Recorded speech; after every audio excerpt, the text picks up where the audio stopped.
Testing how powerful different anti-aircraft tanks are in War Thunder, Part 5. Tested against a group of 8 fast incoming F-8 Crusader jets. Anti-air, Swedish LVK V9040C. With proximity fuse shells. 5 destroyed in 2 seconds. Pretty effective.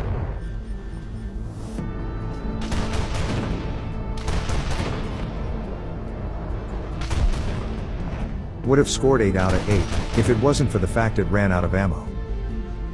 Anti-air, British Stormer HVM. Which has the particularity of actually firing 3 dart out of a missile, with none fitted with a proximity fuse. Rather the spinning action of the 3 missile give it an area damage.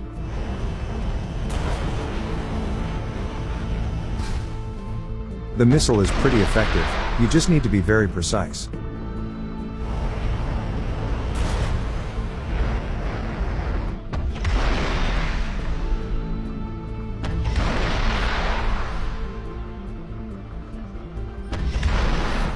Actually managed to destroy all the targets.